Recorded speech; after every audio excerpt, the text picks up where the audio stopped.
with Jill here. Give me 1 second. I just want to, Sure. I'm changing my setup here and just need No worries. to. Yeah, I want to do the same thing. Oh. Mhm.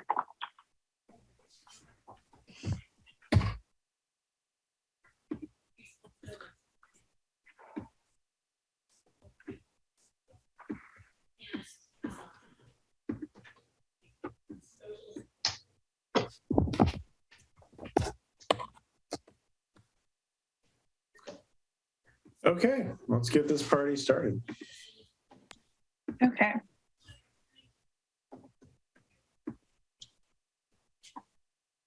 Let's make sure our PC2 crew is on there. Okay, so we will get started. All right. Good evening and welcome to our scheduled Planning Commission meeting for Tuesday, May 10th, 2022. A couple of things to go over before we officially get started. This meeting is live on Comcast Local Channel 27 and on the Pacific Coast TV's website. We have several community members in attendance this evening, and everyone will be allowed the opportunity to speak. Just some review for the attendees. The Planning Commission chair will open and allow for general public comment prior to specific items on the agenda. That chair will open up and allow those to speak. During that time, if you would like to raise your hand to speak, you may do so by raising the virtual hand icon, and or if you're on the telephone, you may push *6 to mute and unmute and *9 to raise and unraise your hand. You'll be given 3 minutes for each commenter, and there will be a timer that will show up on the screen. There was only one comment that came in this afternoon and was distributed to the Planning Commission. I do have that, so I will go ahead and once the meeting gets started and we get attendees in, I'll go ahead and post that to the web as well.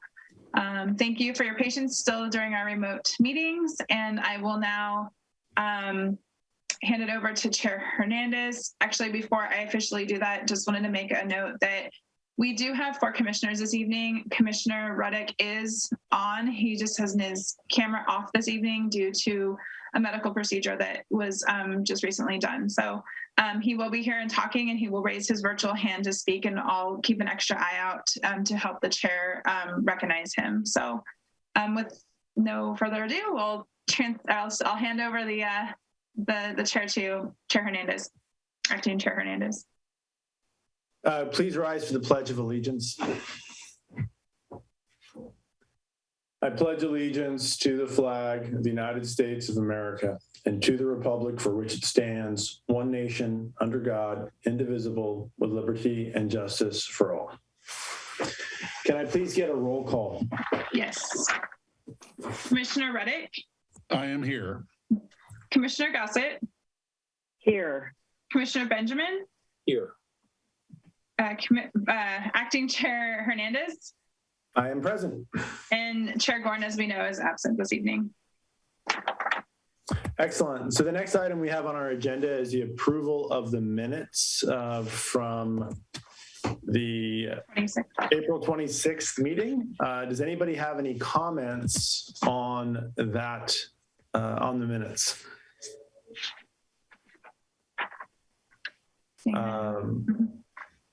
Not seeing anything. Commissioner Ruddick, do you have any comments on the meeting minutes? No, I'm fine with those minutes. Okay, as am I. Can I get a motion to approve the minutes? Commissioner Benjamin has his hand raised. Go ahead. Oh, Commissioner Benjamin? So moved. Can I get a second? I'll second it. I will second it. Okay. Commissioner. I'll take Commissioner Ruddick because he got it in under the clock and first. Can I please get a roll call vote? Yes. Commissioner Ruddick? Yes. Commissioner Gossett? Yes. Commissioner Benjamin? Yes. And Acting Chair Hernandez? Yes. Motion approved, 4-0. Excellent. Okay, so as alluded to earlier, we are now in the public comment phase of our meeting. So if any members of the attending public wish to make a comment about anything that's not on the agenda, that is, if you want to talk about anything other than Measure D or your house on Measure D, now is the time for you to use the little hand icon, raise your hand, and you'll be recognized and you can share your comments for approximately 3 minutes for all of us to hear. Is there anybody, so I'm opening public comment. Is there anybody who has raised their hand for public comment, Bridget? I see none. Okay, going once, going twice, 3 times. I'm going to close public comment with my virtual gavel, and we will now move on to the public hearing items number 1. One other thing, just as a point of order, for those of you who are participating or watching this, we've done a little modification, and as Bridget said earlier, to how we're handling the meeting. So what we're going to do is we're going to hear the item as presented by the city. We are going to open up public comment, and then we are then going to have clarifying questions from the Planning Commission, and then city staff will respond to all of those things at one time. So it's a little bit of a change up. We think it might make the meetings a little more efficient, so we're going to go with it and see how it works out. So, Jill, over to you and Scott. Thank you, Acting Chair. Yes. And community members, this item involves the ranking of the Measure D submittals for 2022. I'll go ahead and give a brief PowerPoint presentation.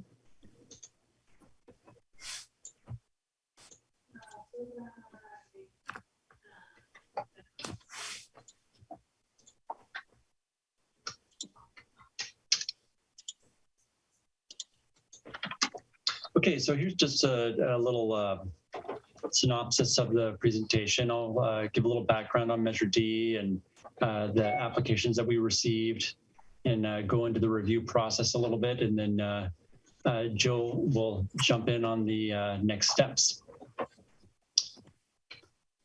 So Measure D is our growth control measure here in Half Moon Bay, and it was approved by the voters and codified in our local coastal program.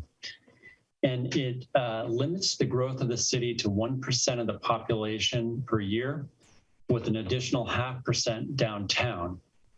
And it does that by limiting the number of new dwelling units annually. Now, when we receive more requests for allocations than there are available, we get into a scoring process that involves the submitted checklists.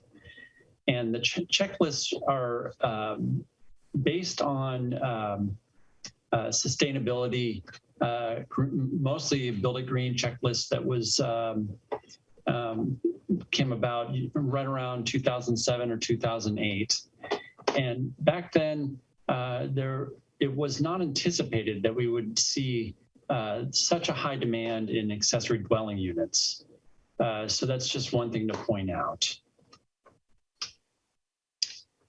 Now, this is the second year in a row that the Planning Commission has reviewed and this task of adopting the what allocations will be approved outside of downtown. Back in 2020, we did come close, but a withdrawal of an application took place, and then we didn't actually have to do the scoring, but instead we presented Measure D to the Planning Commission in a study session to get feedback on interpretations within the checklist and provide feedback, solicit feedback from the Commission. And one thing that was pointed out back then was that the checklist actually contains items that are state mandated for any project, regardless of whether or not you're proposing a new dwelling unit. And basically everybody is treated the same, so it doesn't really, it's not applicable on our checklist. And that includes water conservation and landscaping, as well as stormwater runoff regulations. So that was helpful back in 2020. Now getting into this year, based off of our population and the U.S. Census Bureau's persons per household, the city's population, 46 allocations are available downtown and 23 outside of downtown. To date, we've issued all but 2 of the allocations available downtown, and 41 requests were received for outside of downtown in January. And it's of note that this is the highest demand for Measure D allocations in the history of Measure D. So it's very interesting that we've based off of the the demand for housing that we're seeing the highest request for allocations for outside of downtown. And the bullet points here on this slide show the what we received.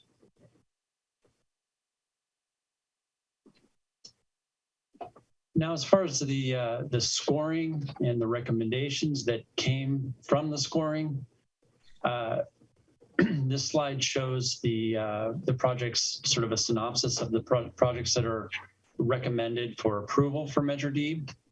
And that includes 3 single-family residences with ADUs, 12 ADUs, a duplex with an ADU conversion on Main Street, and then 3 farm worker housing units, totaling 23 allocations. Now, this item was originally scheduled for the Planning Commission back in April and was continued to tonight. And since that meeting, we double-checked, we went through all the checklists and researched some of the requests that we received leading up to the meeting in April. We updated the score sheets. We then reached out to every single applicant and offered to meet them on a one-on-one basis to go over the checklists and hear them out and see what they thought and any concerns they had on how the submittals were scored. And then we reviewed all the applications again before finalizing the staff report that was distributed to the commission and the public. And then we kept everybody informed. We, just kept the communication lines open and, really tried to do whatever we could to work with folks. And, this has been a very difficult thing with the highest demand that we've ever experienced. So the review process, the conclusion, you'll notice that Exhibit A in the resolution includes a summary of the scores and ranking. And then the 12 projects outside of the 23 that are recommended for approval, staff intends to work with those applicants to improve their scores for submitting and trying again in January of 2023. And the projects outside of the 23 recommended for approval include 3 single-family residences, 6 single-family with ADUs, and then 3 ADUs. So totaling the 18. Now, a couple of takeaway conclusions from this, the review process and meeting with everybody and going through all the checklists. We noticed that the single family residences did not score as well as the ones that included ADUs. And then on the other side of the, Exhibit A, we noticed that the smaller lots that included an ADU probably scored the best, and especially the ones that are within proximity of, walkability. With better walkability, they scored better. And then also it was nice to see that we actually had a request for below market rate farm worker housing. And then also the projects within proximity of potential sensitive habitat. It really makes sense to start the biological resource evaluation process in an early phase to see where they land as far as sensitive habitat in our town. And Jill will go into the next steps on the next couple of slides. Hi, thank you, Scott.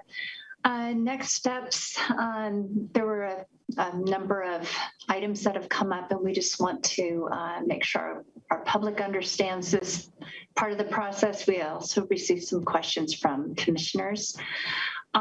This is any decision of the commission can be appealed, and so this could be appealed to the city council. We've been asked about September transfers. The last, I think it's 3 years, we've had transfers. This year, there's no capacity for transfers. The only allocations that can be transferred from outside of downtown from inside downtown to outside of downtown are the base allocations. Downtown, it has 23 base allocations and 23 bonus. All of the base allocations have already been issued. So January 2023 is the next application window, which is why we're referring to these applications that were lower scoring as deferral to that next period. And we will keep working with these applicants to help them make adjustments to their plans to help them get better scores. We have been asked about improving Measure D. We've talked to you about improving Measure D, in fact. You did receive a comment letter about this, and just want to reassure the commenter that this has been provided to the commission tonight. Some of the things that are proposed in those kinds of changes, they may relate to the actual ballot measure, or they may relate to the ordinance. And it's a bit tricky, but if just to boil it down in this slide and the next couple, the ballot measure set the actual growth limit rate, the 1% plus the 0.5% bonus for the downtown area. The ballot measure included the map on the left side. That downtown map was defined in the ballot measure. It actually happens to be the city's former redevelopment area. Then go back, Scott. We'll come back to this in a sec. And then the ballot measure also is very specific about what is exempt from Measure D. Replacement units, for example. So if someone is tearing down a small old house and replacing it with a big new one, they don't need a Measure D allocation because there was already a unit. Density bonus units that come into play for typically multifamily development, where the provision of affordable housing is going to be incentivized by additional units. Those density bonus units are specifically exempt through the Measure D ballot measure language. That language is also included in some of our code, and it is in your land use plan policy document.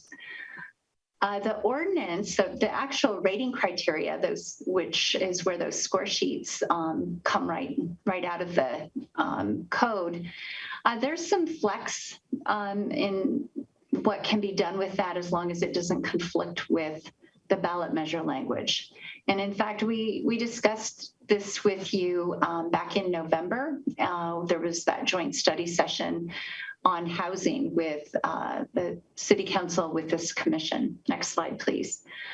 And one of the things that, I think this commission was interested in, as well as your staff, is, it is so unfortunate that we can't use the town center defined downtown boundary because the ballot measure restricts that. We can't just amend our code and have a new downtown boundary.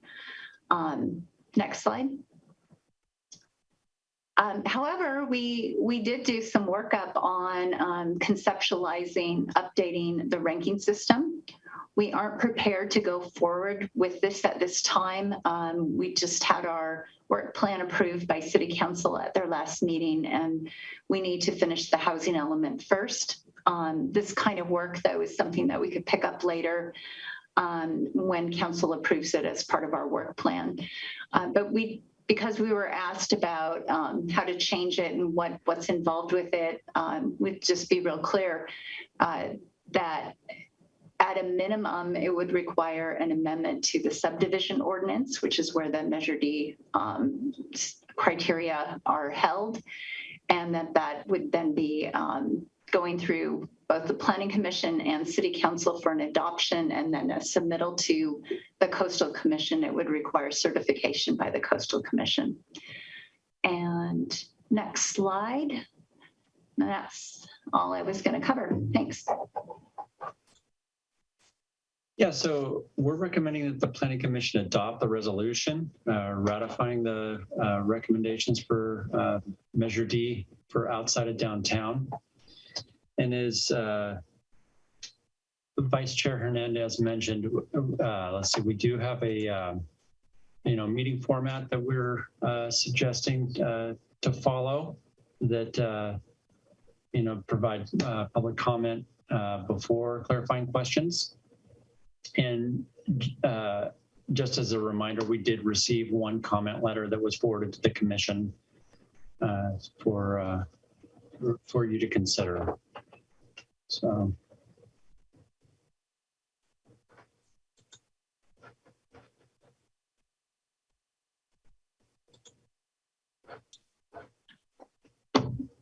And that's it.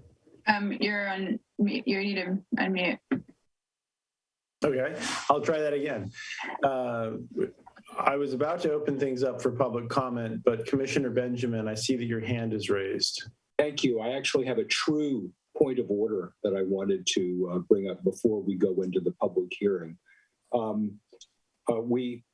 have an ethical reason why there's one particular item on the list that I would want to recuse myself from, not because of a conflict of interest, but because I know the applicant extremely well.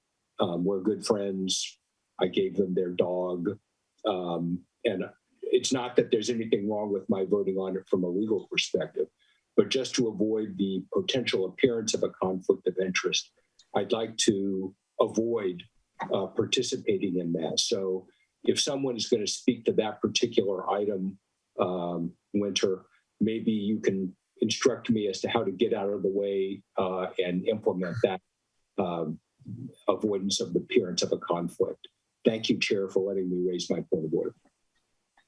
And if I could, through Acting Chair Hernandez, this entire item is it's a ranking, so decisions on one kind of application could affect the outcome of other applications.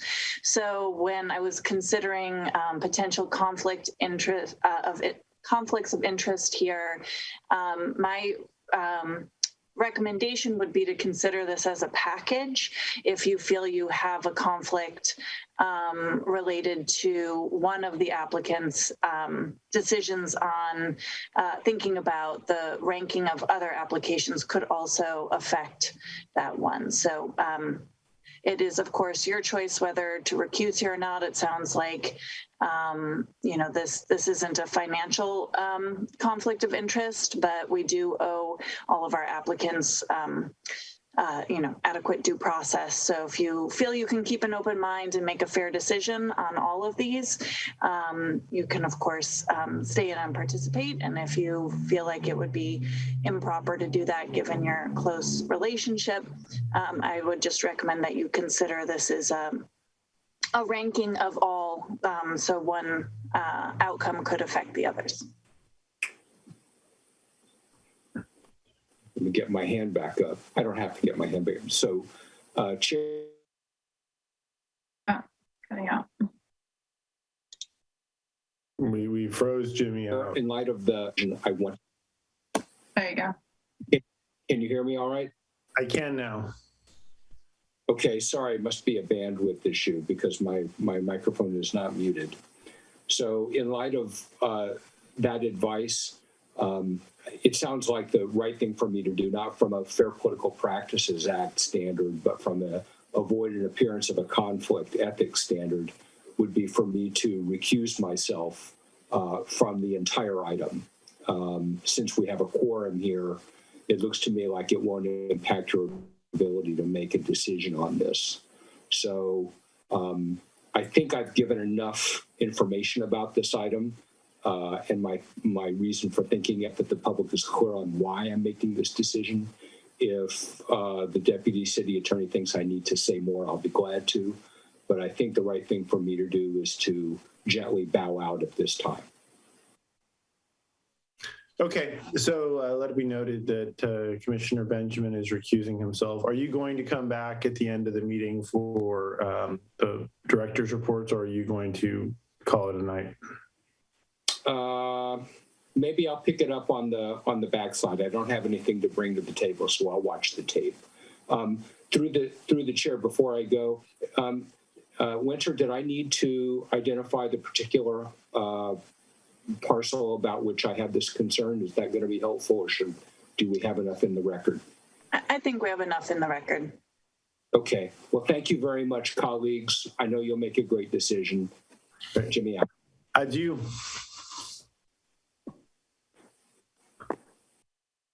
So I'm going to ask if there are any more points of order from my fellow commissioners, and I will advise you that if any more of you bow out, we will no longer have quorum. So are there any other points of order?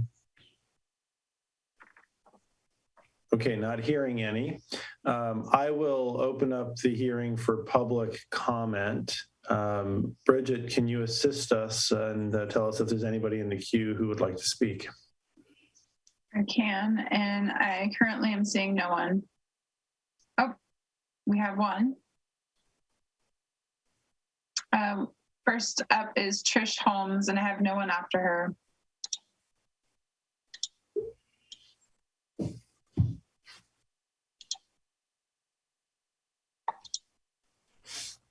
There you go. You should be able to speak. Let's see. Unmute yourself. I might have muted you. There you go. There you are. Can you hear me? Yes. Okay, before I speak, I just want to make sure, is this an opportunity for me to talk about Measure D and the ADU situation? Correct. This is the topic. Go for it. Wonderful. Thank you. Yep. First of all, Mr. Chair and commissioners and members of the city, I want to thank you for this opportunity to allowing me to speak. I am an applicant and my name is Patricia Holmes. And I just want to say that this is an amazing opportunity the city of Half Moon Bay has for affordable housing. I know I only have a few minutes, but I just want to share with you the necessity of this. In the future, I'd like to see more. My background in my formative years, my mom could have used something like this, an affordable housing situation. So now that I've been very blessed with the things I have, I would like to apply, take this opportunity.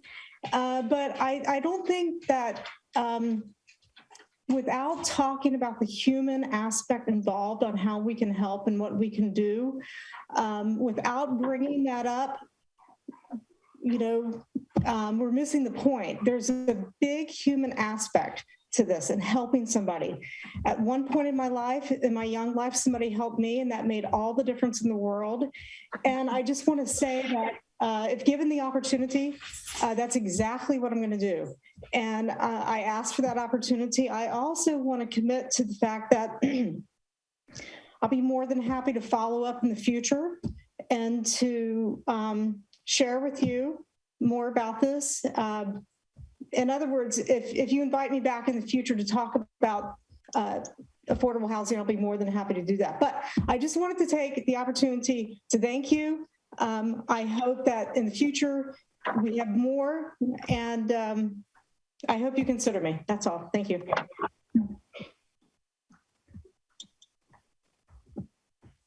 All right. Looks like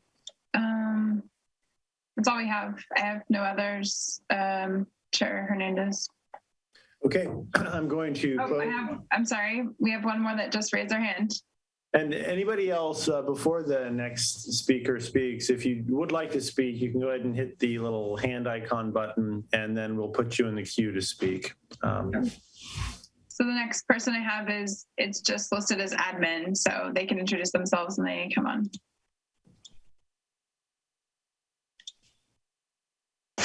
Hi, I got here a little late, so maybe I didn't understand how to do this. Can you hear me? Yes, we can. You can go ahead and start. I'm an applicant in Miramar. My name is Warren Donald. Scott's been very helpful with the process. He's great. I don't even know if this is the right time to speak about this, but the scoring, I had a few issues with. I mean, the city did a great job, and I know it's a tough job. A lot of people are disappointed. I'm one of them. As far as they use the definition of development, I use the definition in the LCP. City staff is not using that definition. That would be a few more points for mine. I don't know what other definition you could use besides one in the development or documents for Half Moon Bay. Besides development, the way it's defined in the LCP. That was one of them, and I guess I have another. I guess I'd appeal this to the city council if I'm not getting one tonight, so it would appeal to the city council, or that's about all I have to say. So the definition of development is in the LCP. That's the one I used. In my opinion, I should have a few more points. That's all I got. Thank you. Okay. I believe that's it. No one else is raising their hands to speak this evening. Okay. Fellow commissioners, do you have any clarifying questions on this item?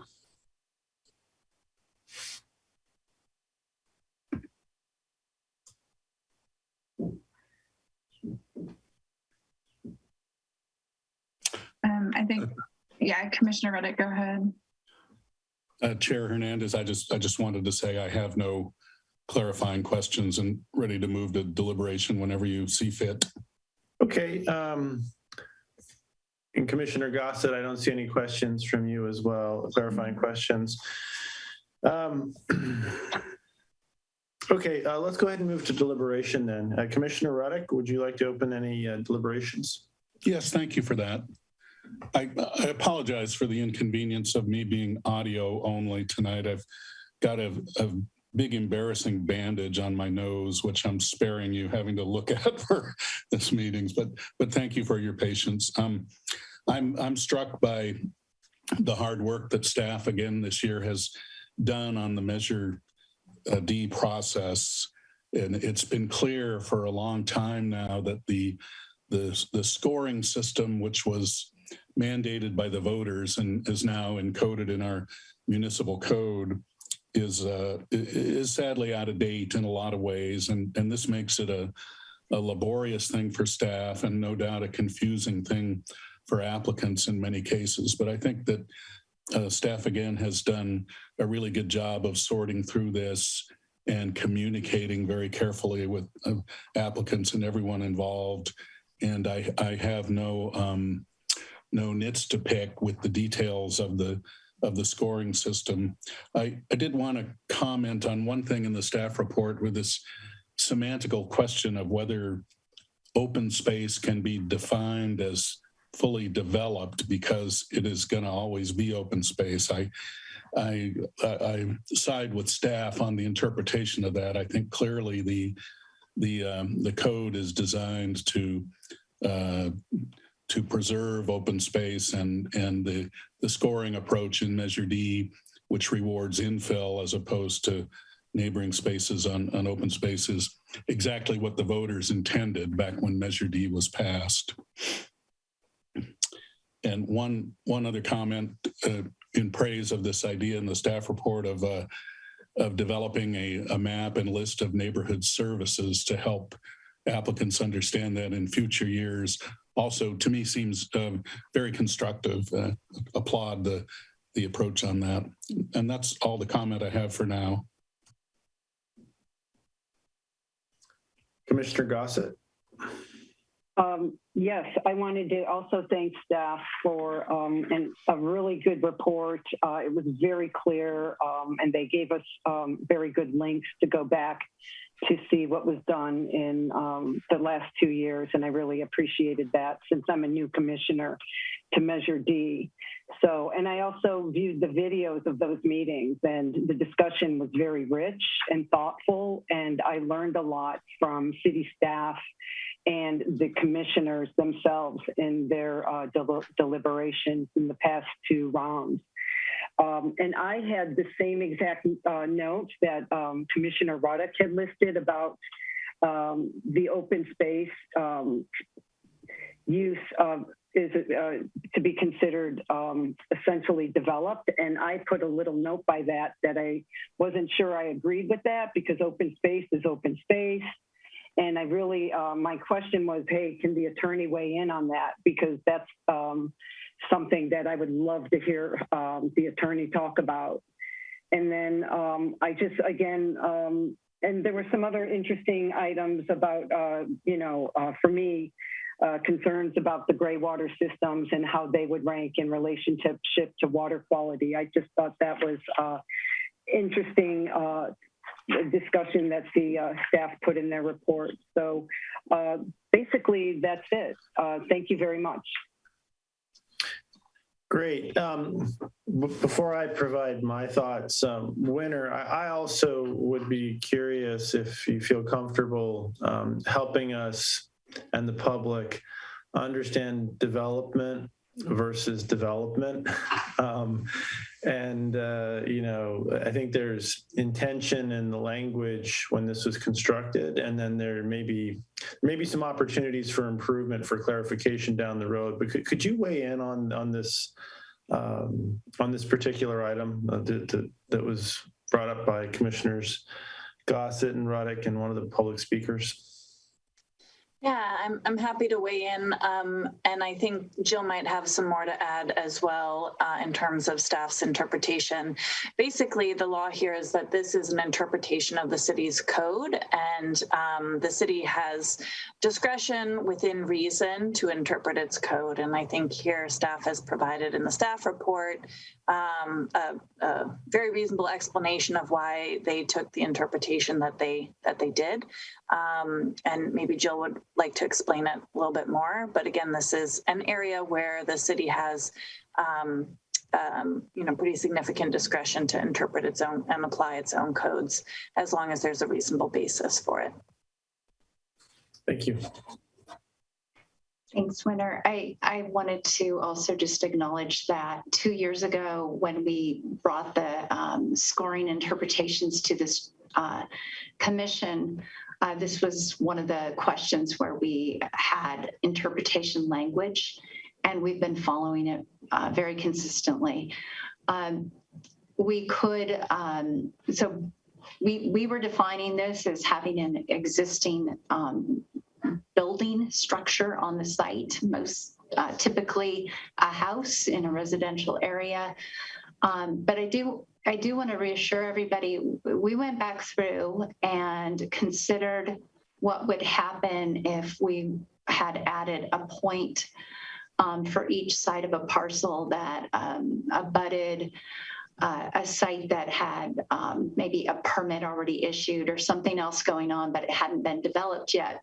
And it didn't make any difference in the outcome of it's just a point or two, and it did not change the ranking or who's above the line or who's below the line. So we are happy to go back and clarify the language, and I think we gave you some draft language in the attachment of how we would like to update it for next year.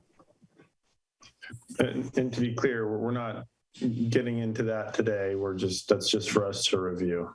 Yeah, well, and it's how we're going to document our interpretation next year. It's not changing the code. Okay, very good. Okay. So thank you both for that clarification. It's really helpful for me. I will say there is no radical change to the way the scoring system works. I have had the benefit of having gone through the Measure D allocation process 16 years ago. Prior to purchasing land in Half Moon Bay, this concept of development versus development, as I call it, that's not the lawyer's term, it's my term, was clearly explained to me by city staff. So the concept was if something's permanent open space, that counts against you. If it's something where there's a structure there and it's built out, then that's what they're looking for. They're trying to build infill housing. So there's intention and a long established history that I have experience with as a citizen who has had the pleasure of having gone through this process a long time ago. But that said, we have come a long way in cleaning up the Measure D process. This is a lot more simple than it used to be, but there's still opportunity for improvement. So I like the notes that you put in front of us, Jill, and stuff for us to ponder and think about in our spare time when we can't sleep at night. I do take this seriously, and I think it's important for us to work with the city council to see if we can, hopefully get you guys some cycles to work on this before the next Measure D allocation comes around next year. But I think that I'm pleased with this. I'm comfortable with the staff recommendation, and I'm going to go back to my commissioners and city staff. My fellow commissioners, are there any other points of deliberation that you have? Not from me, Rick. I see a head shake. Jill, Winter, anything else that you want to add or correct in case I might have misspoke or said something inappropriate? No. Staff just wanted to acknowledge the applicants. Scott and I met with almost every single one of them over the last few weeks. And honestly, it's just a whole bunch of really wonderful people. We enjoyed the time that we had with them. We appreciated their patience, and we look forward to continuing to work with all of them wherever their project may be at this point. So, and also for the ones who were so patient and now are receiving allocations, we have a contract planner who is going to be assigned to processing the ADUs so that we can move them quickly. So I just wanted to also note that we're trying to be ready for you. Good. And we all appreciate that time is money. And I know that we had to delay this item. Please understand, it's important for us to make sure that we get this right as a city. And I applaud the city staff for just pumping the brakes and making sure that we dotted the I's and crossed the T's, and there was no confusion as we went through the process. So I do think this is thorough. I think it's complete. It's consistent with the precedents I've seen. It's consistent with our city ordinances in the LUP. So I have no further deliberation. I'd like to know if we can get a motion. Commissioner Ruddick. I move we approve the resolution at hand. Can I get a second? I will second that. Can I get a roll call vote, please? Yes. Commissioner Ruddick? I vote yes. Commissioner Gossett? Yes. And Acting Chair Hernandez? Yes. Motion approved 3-0. 3-0. Great. Okay, so congratulations for those of you who are building in Half Moon Bay.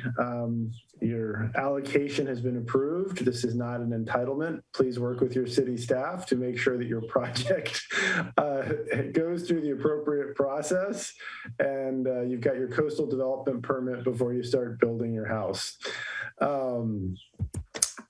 That said, we have our next item on the agenda, which, if I can pull up my notes here, I believe is our director's report. Thank you, Chair. Director's report, again, will be brief tonight. Your next meeting is in 2 weeks. We are continuing on in format following City Council's determination to stay in this mode. Your meeting will have the capital improvement program general plan conformance item. This is something that you do every year. And then we will also have a presentation from the Coastside Recovery Initiative project manager and staffer, Karen Decker and Erica Wood, the city's consultant. We had on May 3rd, I've already alluded to, the City Council reviewed their priorities and the work plan associated with those. For your community development department staff, that means we are completely engaged in finishing the housing element over the next 6 months. And after that, we will start working with you and talking to you more about the implementation planning for the land use plan and the housing element. That's the zoning that we've been wanting to do. On Friday this week, the Coastal Commission will be seeing the short-term rental and home occupation ordinance. This is an ordinance that this commission reviewed quite a lot and council adopted last September.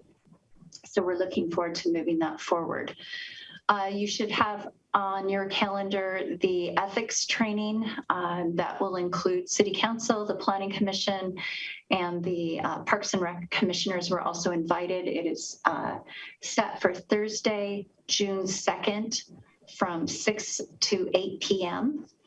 And staff will also be attending that training, and we look forward to seeing you on June 2nd. And that's it for staff updates tonight. Thank you. Okay.